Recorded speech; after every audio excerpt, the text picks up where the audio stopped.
3, 2, 1, go.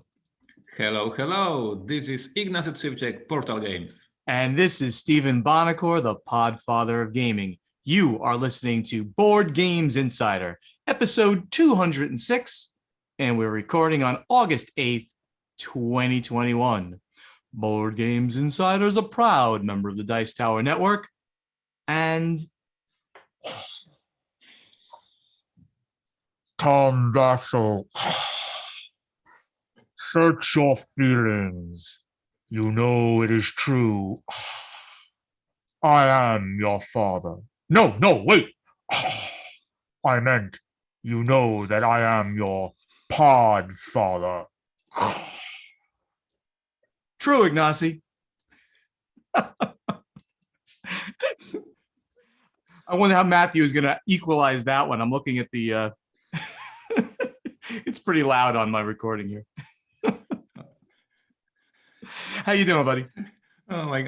I'm awesome. That was amazing. How you come up with these ideas every single week? I'm a silly man. That's all there is to it. That was absolutely one of the top 5 best openings we had so far in our long history of this podcast. Thank you. So, just take us right in. What's the news over at Portal Games? Oh my God. I decided to go for what we teased a few episodes ago. So I decided to get back to vlog, to get back to my YouTube channel. And I announced the experiment. And the experiment means that I'm going to do 100 videos, each video every single day. So we have 100 days to record 100 videos.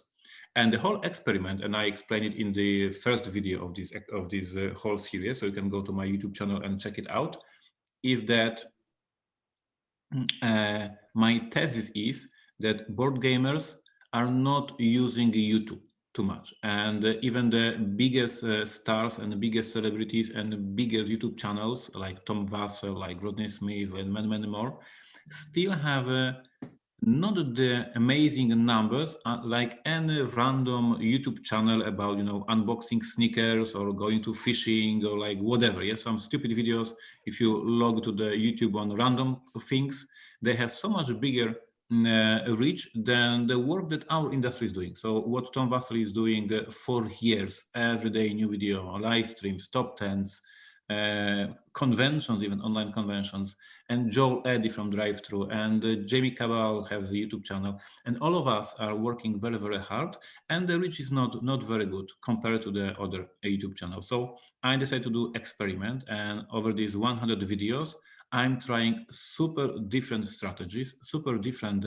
ideas for the vlogs, for the videos, and I'm working constantly with my audience, with my fans, asking them, is it interesting or not? Should we go in this direction or not? So I'm pulling in very different directions and seeing what happens. And at the end of the experiment, after these 100 different videos, maybe I will know what board gamers want to see on YouTube. So very exhausting, very ambitious experiment.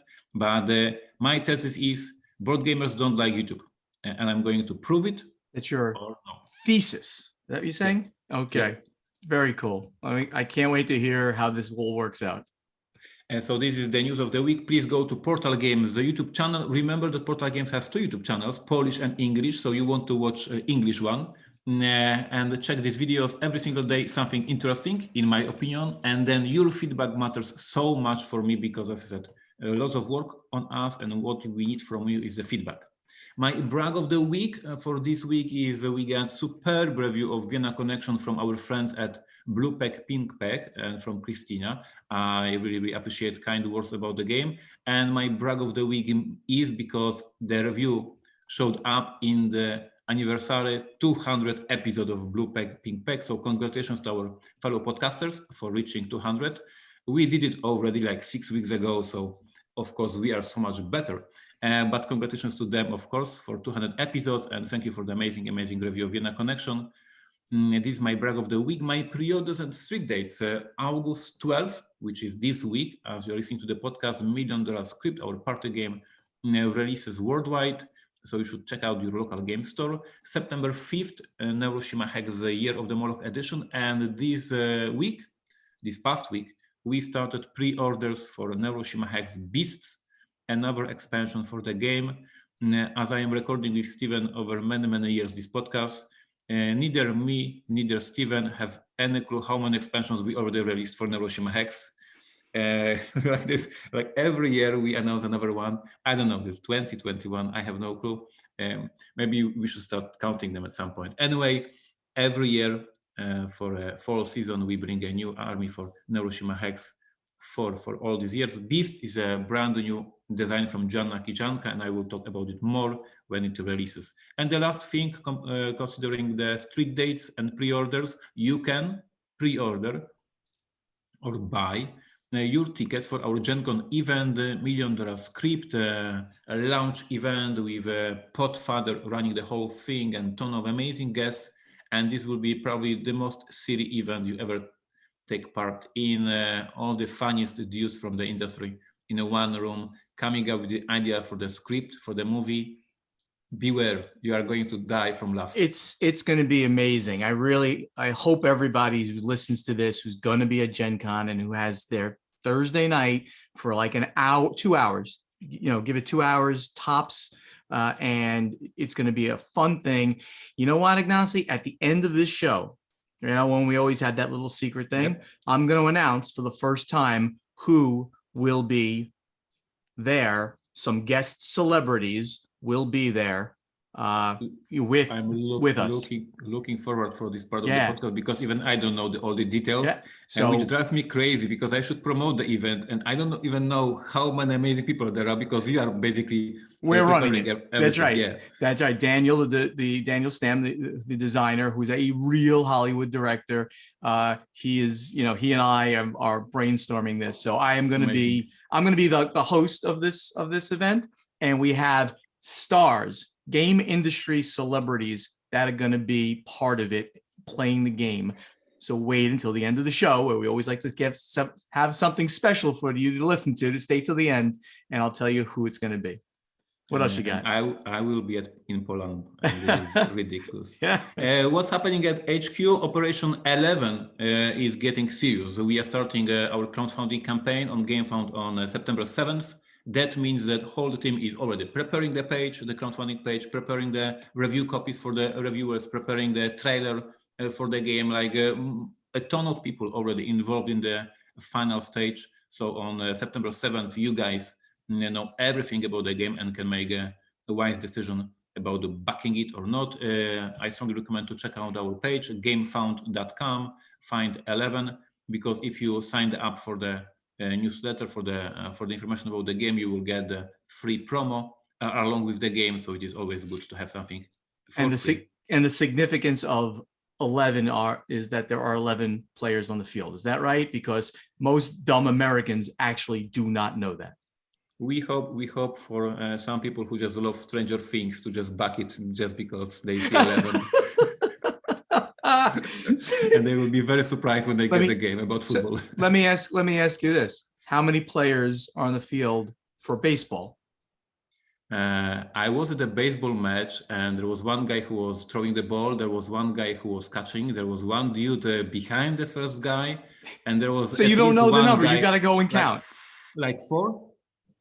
No, there's 9 players 9? on the defense, right? 9 players on the field, and then the batter, of course, but you don't count. 9 players play at one time, and then the batter tries to hit. See, you didn't know that. I knew that 11 players were on a soccer football. I have to say that I was at the baseball match along with Gil Hova, our former voice editor.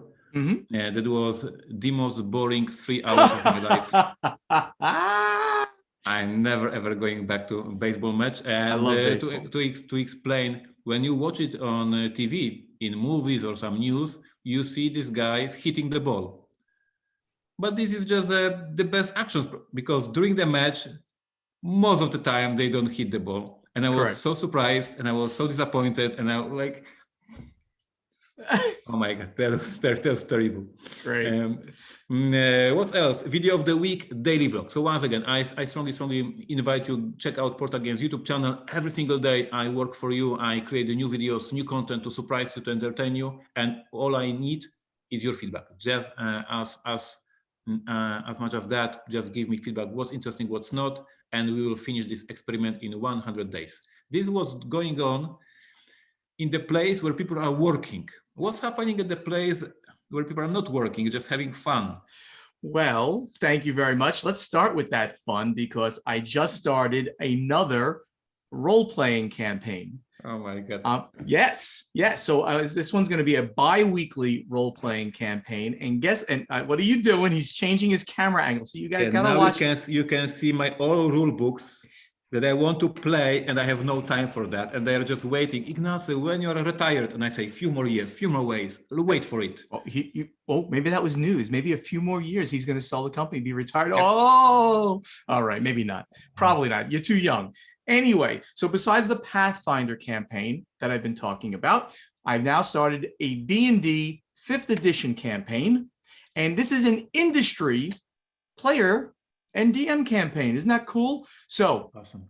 We have Rachel Blasky, very good friend of mine. She's brand consultant and former CEO of Poketo.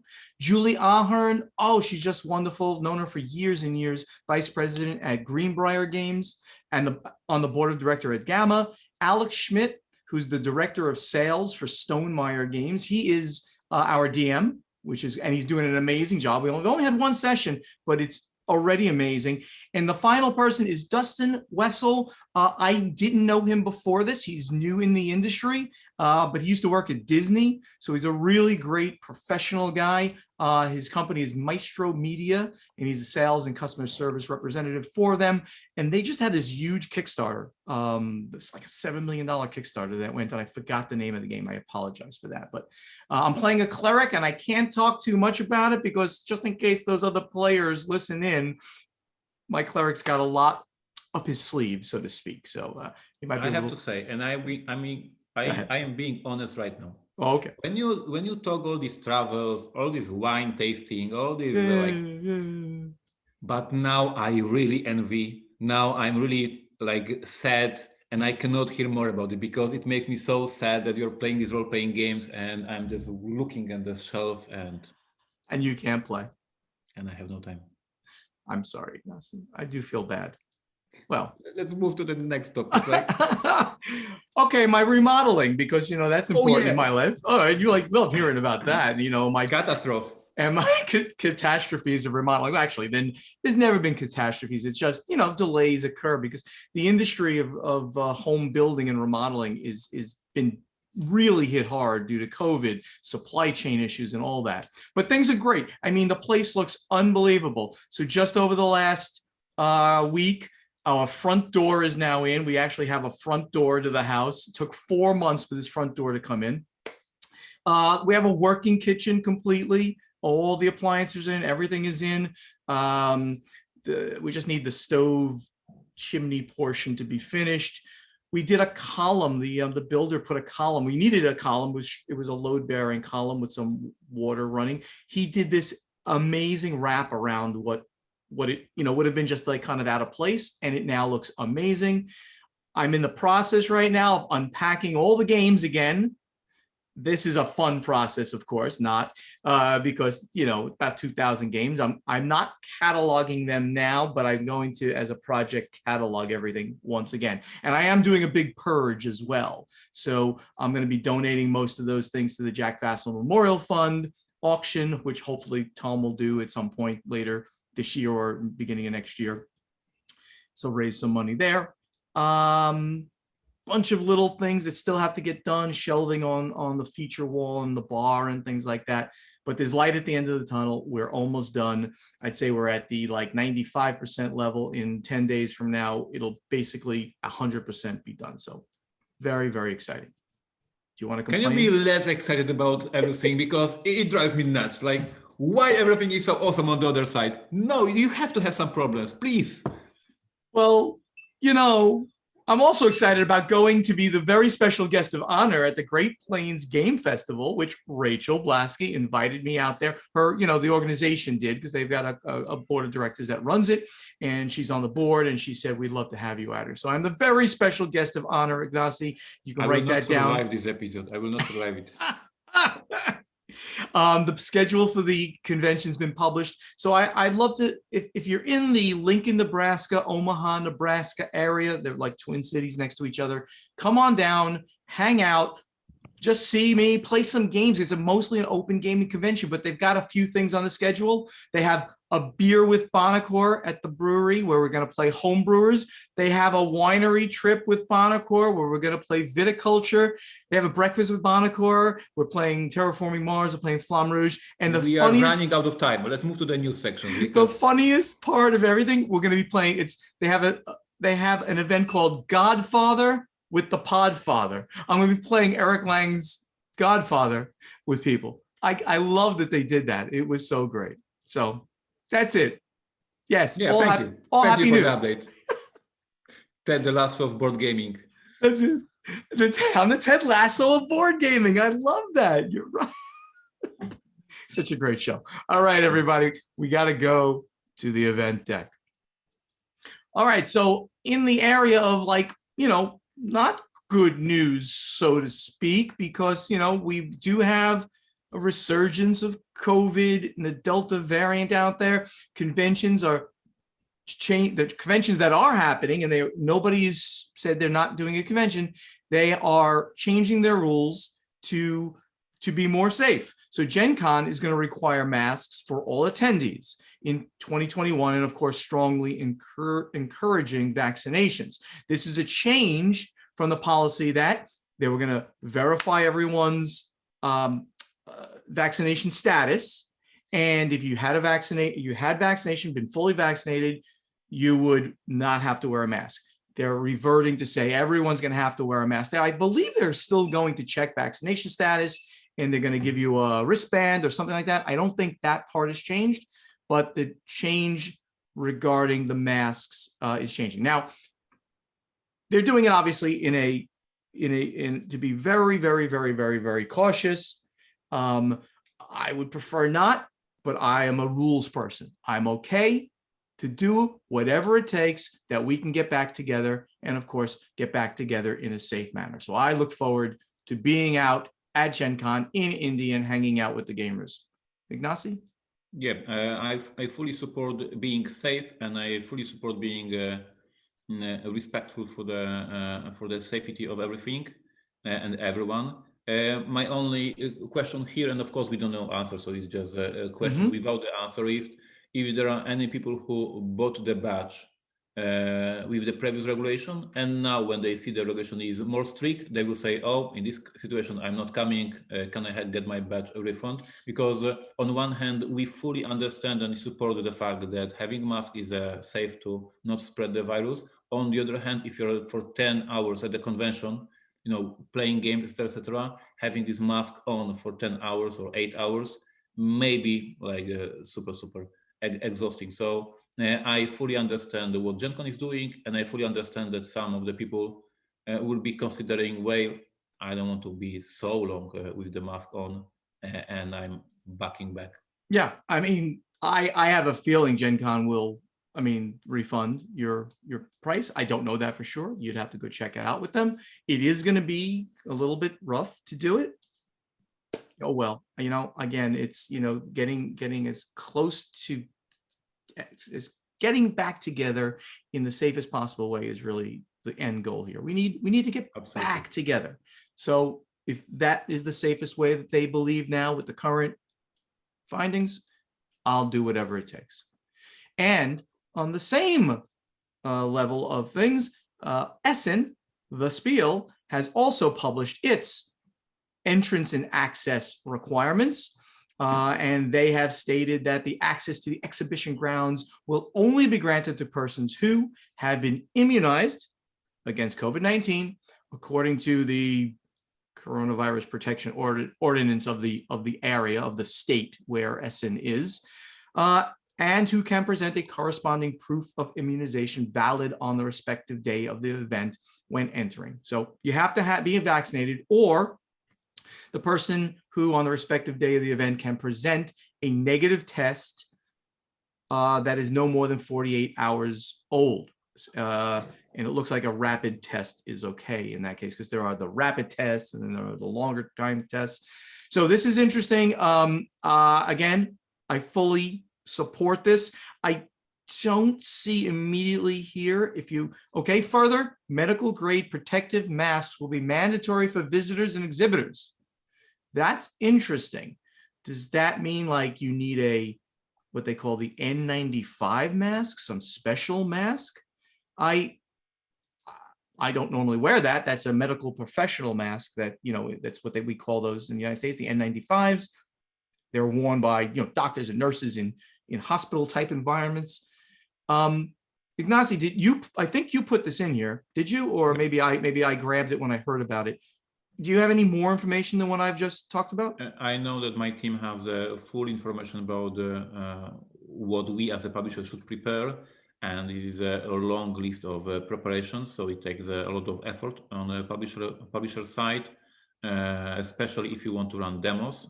Spoiler alert, Portal Games will not run demos this year at Essen, because in our opinion, there is too much effort to run these demos. So we'll just have booth sales, and we will have games put on the spot, like on the table, and our volunteer will talk about them, explain them, but there will be no gaming, because there's so much things that you have to prepare and secure to have these demos safe. So there is a lot of rules. Yeah. Once again, we fully support, we fully understand them. Yep. And yet it will be very, very difficult for everyone to get it. From this part of the news, once again, question that we don't have an answer yet, but the question is, the Essen takes 4 days.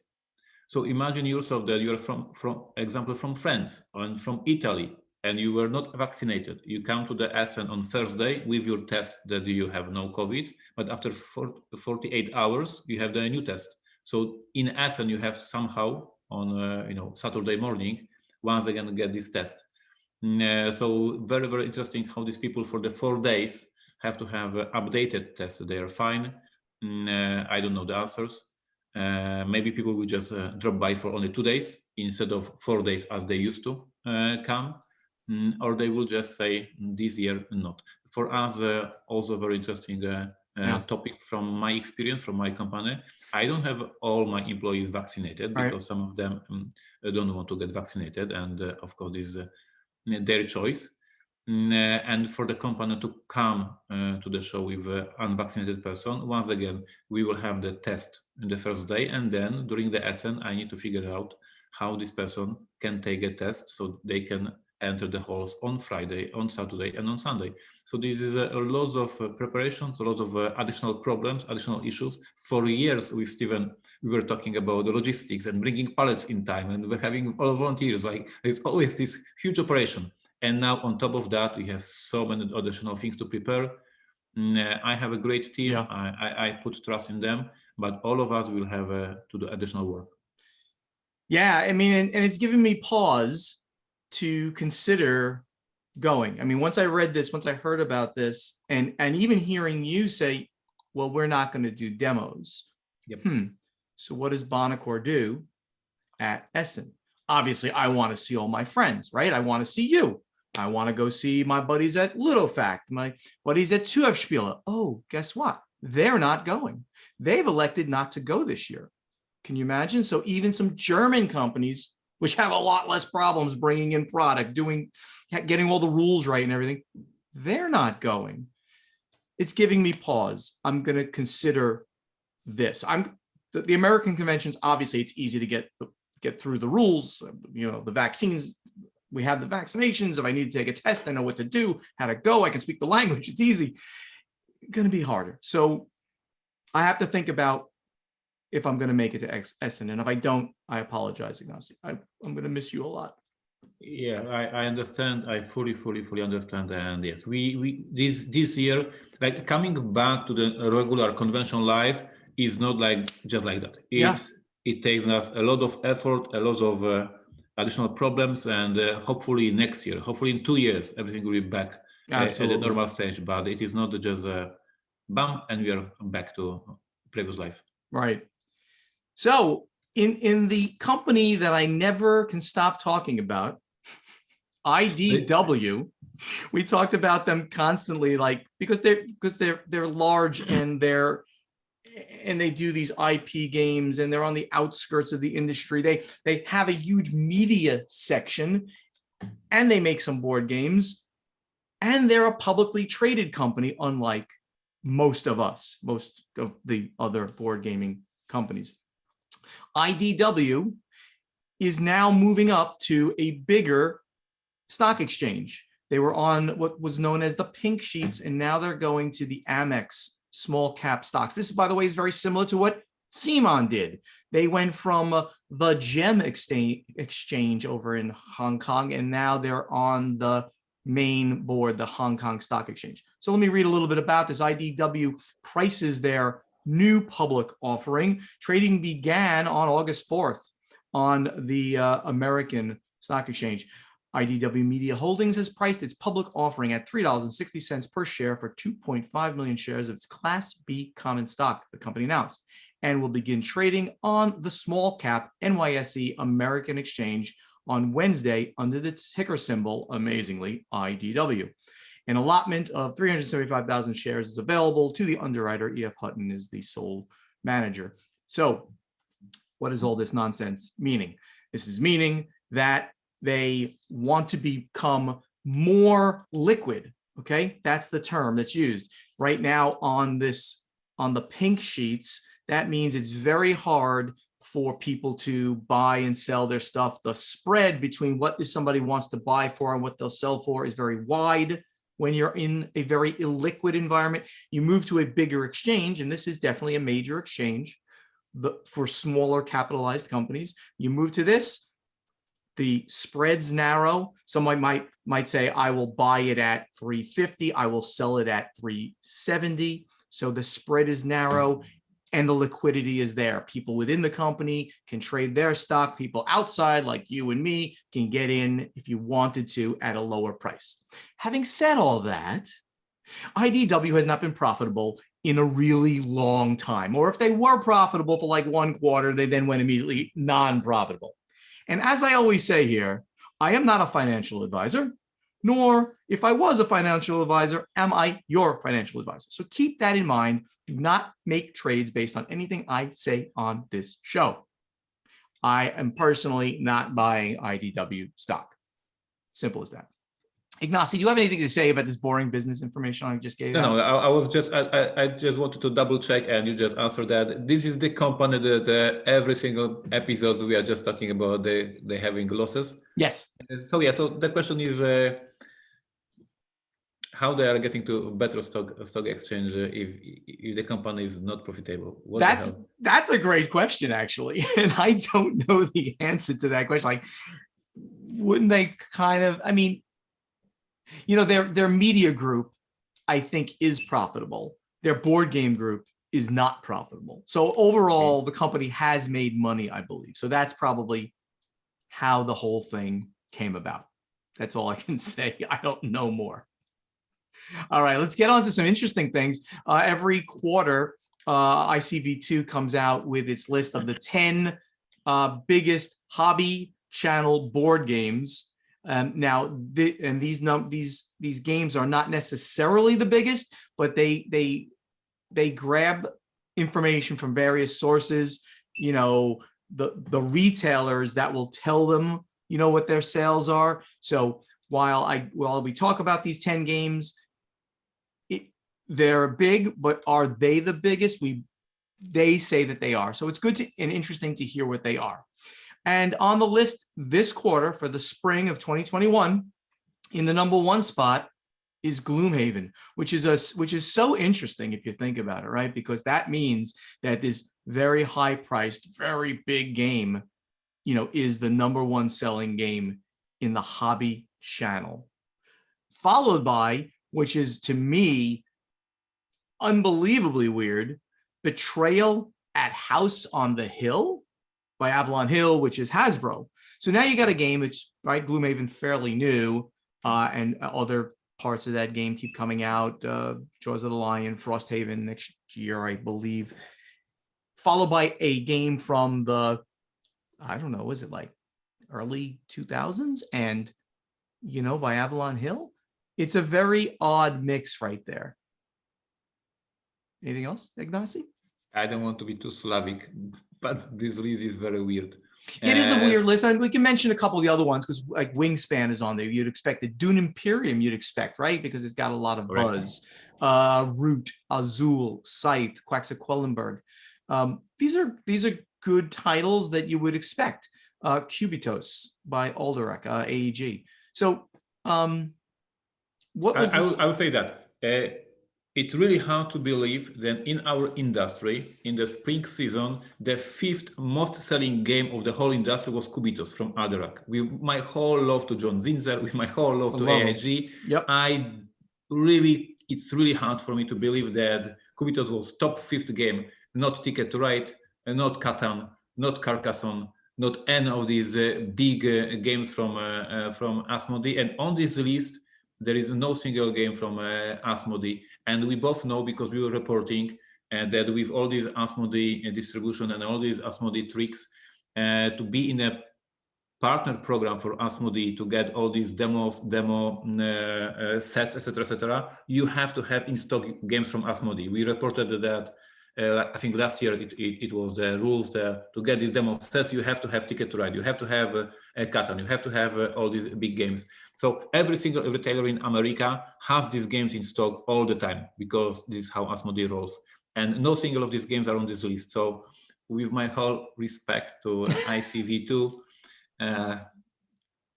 maybe this entire list is suspect from now on. I don't know, Ignacy, but you're right. I know in the past, Catan and Ticket to Ride were always on the list. Yep. So how did they fall off the list? And it could be because those games are getting purchased on Amazon, and that's not considered hobby game channel, which would come from distribution to local retailers. Maybe. Who knows? But why would that be the case?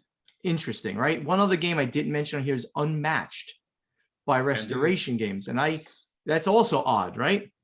That's odd, and it sounds like a mistake. I don't want to be too Slavic once again, but Unmatched is the name of the line of the games, and there's Unmatched that, Unmatched other, Unmatched one over. So maybe this is the whole line of Unmatched, and there's like 10 different games Unmatched. I don't know. Sight, with the whole respect, once again, amazing game, but it is like 6 years old, and it is in top 10. Interesting. I don't want to talk about it more because I will get some people frenzy. Let's move on. Okay, but we will quickly go into the top 10 card and dice games, which is a separate category they do. And here it's more what you would expect, I think, right? You got Codenames as number 1. Absolutely. Smash Up, which is an older game, but still popular by AEG. Smash Up is number 2. Then Coup by my buddies, Indie Boards and Cards. Exploding Kittens, Century, Uno, of course. Marvel Legendary, Unstable Unicorns, okay, weird. Munchkin and Boss Monster. So a more expected list, wouldn't you say? Yes, this one sounds much more realistic. Still the Coup, with me being on social media every single day for most of the day on Instagram and Twitter, I haven't seen anyone playing Coup for like a few years now. Hey, well, maybe somebody's playing it. It's I don't know. I don't want to be always this whining guy. I want to be like Ted Lasso, please. I will tell you, I mean, I know how obviously have a little insight on Coup sales. It sells a lot of units. So from a profitability to indie game studios, it's not the most profitable game because it's only a $20 price point. You have Terraforming Mars, which also sells a lot of units at a $70 price point. So you can see why one would be more profitable, but it sells a lot of units. I can't really say more. If we ask on our Twitter, on our give list, our listeners, do you think Love Letter or Coup sells more? I guess everyone would expect that the Love Letter, which has a bigger brand and lots of different versions, and now is held by Asmodee, would sell more. And then on this list we see Coup. So it's interesting. I mean, that is right. We also have to remember that we and the people who hit Board Game Geek more often are the most hardcore gamers. Yep. So they might own the game, but they've gone past the game. We're still talking about a larger number of people buying games and maybe playing them a lot and introducing more friends to them. So it's very interesting. Maybe we have to stop talking about these top 10 games ICV2 talks about, but I think it's an interesting conversation. Let's go to strategy and tactics. And before we start, I wanted to ask you that maybe at some point we need to catch up with the questions, because these questions from 2019 that you are still answering, some of them are really, really out of date. Well, okay, but people want to hear them. I can always edit as we go along, maybe. So this one's by Chris. There's like a dozen, several. All right, let's questions about tariffs and Mr. Trump, etc., etc. Well, Chris Henderson, who's at Shoggoth Lord, he says, love the podcast, been listening for a while, my favorite podcast. Well, thank you so much. And he also calls out my favorite hashtag Tom Vassal doesn't like fun. Anyway, big question. Can you provide your insights into what the current potential impact of the trade war is? So yes, as you said, that is an older question, and we've definitely we discussed this last week. Yes, and we just talked about it, and the answer is, well, it's over. We did not have those tariffs, but instead we have container apocalypse going on right now. So that's the biggest problem in the industry right now. Christine McCullough, I know Christine very well. She's a sweetheart. Just saw her over at CoreyCon. She came out to CoreyCon. She's at Woogies on Board Game Geek. She says, what are your thoughts about the China tariffs? Again, man. Okay, we have to go for it. That's funny. So you read ahead and I didn't read ahead. Yes, I was preparing for the questions. Christine will be very happy that I mentioned her name because she's a good friend. So, but Christine, she has a follow-up. She has an amazing follow-up question, so we can go with that.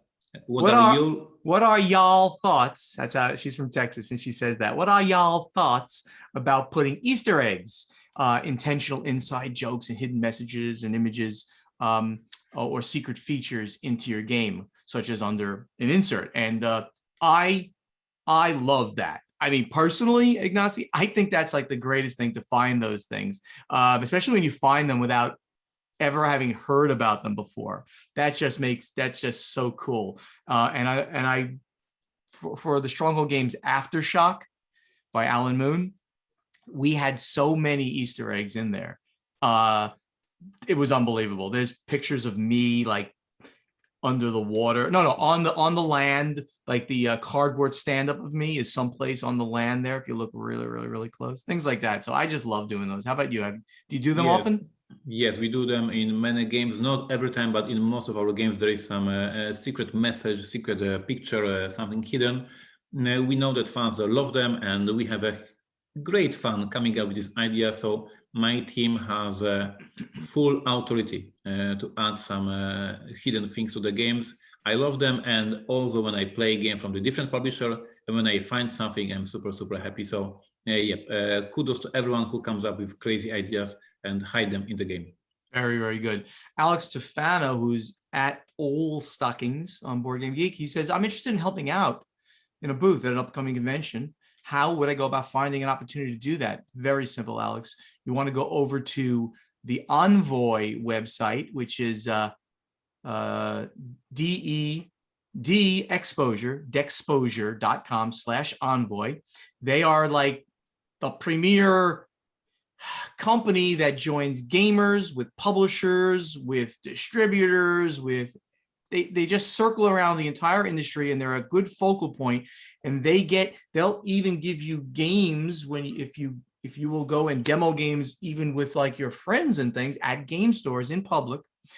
If they'll even send you games to do that, but they also get people to help at booths at conventions. So go check them out. I know the people there very well. Stronghold Indie uses them. Portal uses them too, I think, right? Correct. Great. So great company. Check them out. Yep. Jen B, who's at Socks Rule. Ignacy, how did you name your company? Were you considered with it how it? Oh, were you concerned with how it would translate to other languages? This is an old, quite crazy story. We were brainstorming with our fans how to name the company, and there was so many different ideas. And then at some point, I had to go to the bathroom. Too much information here, my friend. Go ahead. So when I came back, I said Portal, and that was it. And the name catch up immediately with the whole team, with the whole people who were starting the company with me. And back then, we didn't think about international career whatsoever. So everything was meant for the Polish language, and Portal in Polish means gate. So the first, what we had in mind was that we are, and at the beginning, as our listeners remember, my company was about role-playing games. So the whole Portal name, the whole gate, was that we are going to different worlds and different settings and different universes, like it is happening with role-playing games. So the origins, the genesis is Portal, and I meant back then gate. And then internet became popular, and there were internet portals and all these other new meanings of this word. And then there was a video game Portal, very, very popular. So suddenly, when people were Googling about my company, were finding about the video game, not my company. So things changed. But at the very beginning, just pens, and it worked. And briefly, I've mentioned it in the past that Stronghold was the name of my house. We called it the Stronghold. So we just created that and didn't worry about any language translations. Stronghold almost translates perfectly into other language. I mean, it kind of means something in fantasy and things like that. So yeah. For instance, Polish edition of the game Stronghold was called Stronghold. Like, we didn't translate the word because this is so popular word that even if you are not speaking English, you heard the word Stronghold. It is like worldwide known. There's so many fantasy novels, so many fantasy movies. That Polish edition of the game was called Stronghold without translation. Perfect. Drew, who's at AJ Matalinsky, he asks, seems to be a change in Stronghold's approach to putting games on Kickstarter. If I'm recalling correctly, Stephen previously said that Stronghold will be using Kickstarter on games that were of higher price point and larger scale than what Stronghold had published in the past. Space Gets Away Missions was a project that fit this model. What makes games with a proven designer, Aftershock from Alan Moon, proven franchise, Terror from Mars, or a game with a low price point, Ignacy, it did not have a low price point. It was still 50, 60, something like that. Put out on Kickstarter. So I've talked about the change in the strategy there in the past, and Kickstarter evolved in a very significant way from being a way to raise funds when a company didn't have funds or wanted to see if a game would work out, to a marketing event. That's what Kickstarter is. It's a marketing event because all eyes of gamers now, and all is a little bit of a strong word, but all the alpha gamers are out there and they look at Kickstarter. Like, sometimes they look at it as the only place that games ever come out. They don't go to local games because they don't care. There's such a buzz around something that occurs on Kickstarter that it just made sense to move the model to do many of the games on Kickstarter. And of course, with the transition, with the merger of Stronghold and Indie Boards and Cards, when the companies merged, the policy over on the Indie Boards and Cards side was to do everything on Kickstarter. So they provided the expertise to start the model up on the Stronghold side as well. Simple as that. And Ignacy, you then began to do games on Kickstarter, not all, but some of the bigger games, and you've had great success doing it. Yes, and I think that we can say it safely. I don't know if you agree with me that also the perception of Kickstarter changed in the eyes of the retailers. Back then, they were quite angry if the publisher was going to the Kickstarter, and they were saying like, "Oh, it makes our sales lower. People buy in on Kickstarter. Now they understand more and more that going to the Kickstarter means creating the buzz. And if the buzz is good, then all people who will miss the Kickstarter will go to the retailer to buy the game. So I think the whole market slowly learned that releasing the game on Kickstarter is one of the strategies to have a success in retail. Exactly. And with that, let's get over to playtesting. How's my grammar today? I fixed it already. No, it was good.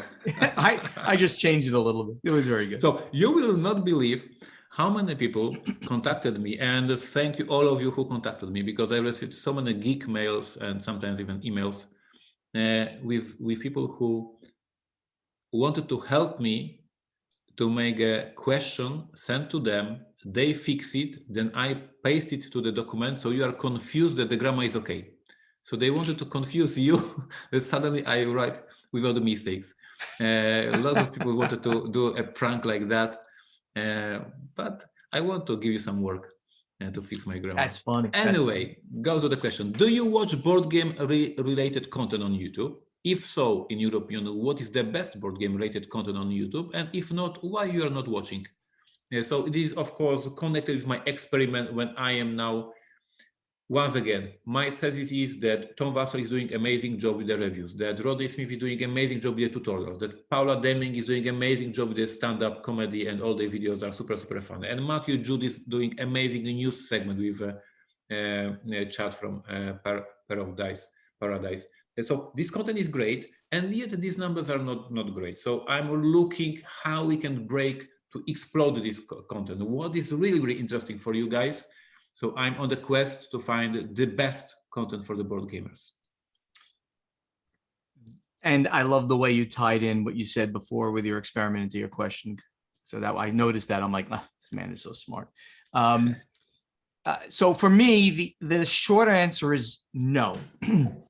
You don't watch? I do not go and look. Now, having said that, if I'm going to learn a new game of any significance, I go out and I find that how to play video, so maybe a review. I have a follow-up question.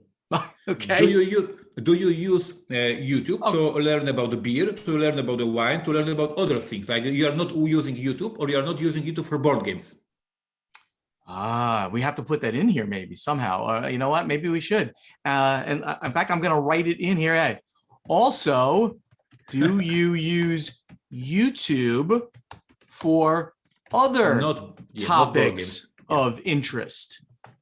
Right? Okay. Correct. So that's sort of what we're saying there. So I do use YouTube a lot. Perfect. I do. I use it for, and here's the thing. Here's what I use it for. I use it for not beer and wine, but I use it a lot for space exploration. How about that? All of the things going on with SpaceX. There's a lot of channels that are devoted to like real-time coverage of what's going on at SpaceX. I use it for I'm a car enthusiast too, and I'm not going to talk about that right now. And I'm looking at different videos about cars and things like that for the new car that I'm getting. I'll talk about that later. So I do use YouTube a decent amount. I wouldn't say a lot, like not every day, but a decent amount. It's not usually about board games. When I do go there for board games, I go to do a how to play, or maybe if I want to, I'm on the fence about something. Let me see what somebody said about it. And if Tom hated the game, then I'm going to love the game. So I'm going to get that game. That's almost, it's funny. It's very often the case. Now we have Please similar, don't buy Monopoly. We have, no, I'm not going to buy one of the Hasbro Monopolies. That goes without saying. So yeah, that's my thing. And why not? You asked why not for board gaming. It's it's a matter of time, and the fact that you and I were insiders. I think we need it less, right? I hear about the games all the time. I'm on this show. I'm on Board Game Breakfast. I hear about it in other venues, and therefore I'm not searching for the content that somebody's putting out there, like reviews and things. If I need to know something about a game, I'm going to go out there, and Rodney Smith certainly, or the Dice Tower folks, certainly are like my first two choices, and then I'll see you doing stuff as well. So, and you are basically in what camp? I watch a couple of YouTube shows with being drive-through reviews being the most important for me. Yeah, Joel Eddy's great. Yep. I use, of course, Watch It Played, and I watch news that Matthew Jude is doing. So I'm using YouTube for board game content. But as I said, my thesis, how you pronounce it? Thesis. Thesis. My statement is that you guys prefer to watch different things on YouTube. So you are using YouTube, but not for the board games. And I try to come up with these ideas if there is anything that we can get you interested in. And I gave you some proof of your thesis by telling you how I use it. So yep. We're asking you the same question now, all of our listeners out there. Ignacy is going to create a thread right now on Board Game Geek in our guild. Please go over to our guild, find our play testing thread for this question, and post your answer there. In the meantime, let's get over to final scoring. Thank you all so much for listening. Help us spread the word about this podcast by telling your friends to download Board Games Insider wherever they like to get their podcasts. To ask us questions for our strategy and tactics segment, you must post them in the correct thread in our guild on Board Game Geek. To answer our question to you from our play testing segment, also go to our guild on Board Game Geek and look for the thread with this episode's question. Board Games Insider has a Facebook page, so please like us on Facebook. Also on Facebook, please like Ignacy's page and Steven's page, /Portal Publishing and /Podfather Gaming. The websites are portalgamesus.com, podfathergaming.com. Godfather, that's nice. Not quite the Godfather. Please go there and sign up for our newsletters and get up-to-the-minute information on what's happening at Portal Games and with the Podfather. You know, funny, last night I watched The Irishman, the movie The Irishman, which is all about mafia. I heard it's very, very long. It's very long. It's 3.5 hours, but it is worth it. Ends a little oddly, but don't worry about that.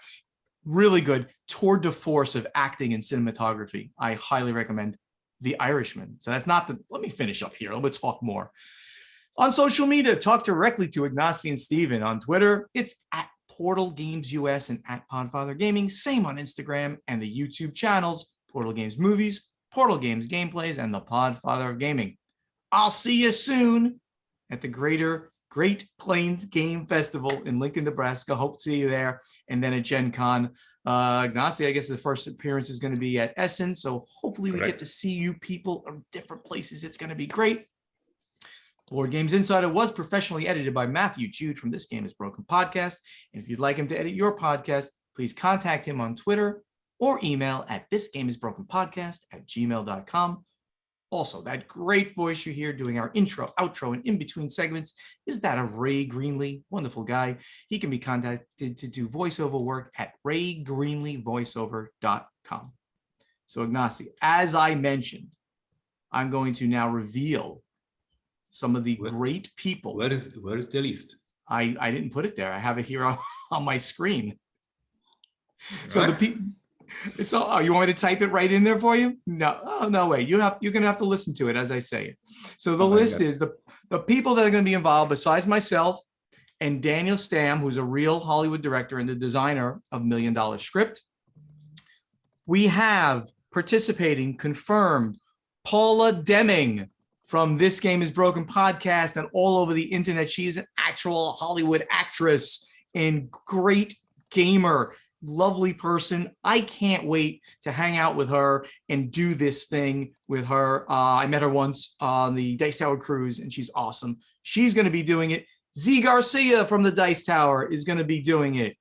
Rachel Blasky, who I've now mentioned 3 times in this show. She's from You're Invited and she's a consultant in the industry. Rob Rouse from Blue Peg Pink Peg. David Wainbright from Man vs. Meeple, Chris Miller from The Secret Cabal, tentative, and Russ Wakeland, also tentative from The Secret Cabal. So this is an all-star cast of people, podcasters, fun people. It's going to be a blast. Get your ticket if you're going to Gen Con Thursday night, 7 p.m. It's a $2 ticket. That money goes directly to Gen Con. Nobody makes any money on this. We're going to have a silly, fun blast at this event. I'm Ignacy? devastated. And you're I'm dead. But the cool thing is it will be filmed. So you'll watch it later and you'll enjoy it all. I will. Oh my God, I will. Oh, and I see you wrote down the names as I was talking. Very good. It was too fast, so I tried, but I failed. I'm going to put the names down here for you. Here you go. Here you go. And now you can see all of the different people I just mentioned. I also, well, those are the names we'll mention for now. There are some possible other things going on as well. So Steven is the best. I have to say it. Thank you. I'm excited about it. I'm excited because I'm going to have fun, right? I mean, it's just a fun little thing to do, like, at a convention and to play a game on a stage with people watching you and acting silly. And I'm playing the role of the executive, who they're pitching to. And you're going to be mean to them and comment in a mean way, or you have your, persona already? I've been considering my persona and how I'm going to role play it because I role play everything. So yes, it should be very interesting to see what I come up with and what outfit I wear. Who knows what I'm going to wear to this? It should be very, very good. All right, everybody, that's a wrap. We went long today, I'm sure. Yes, we did. We will see you next week. Take care. Thank you. Bye-bye. Bye-bye.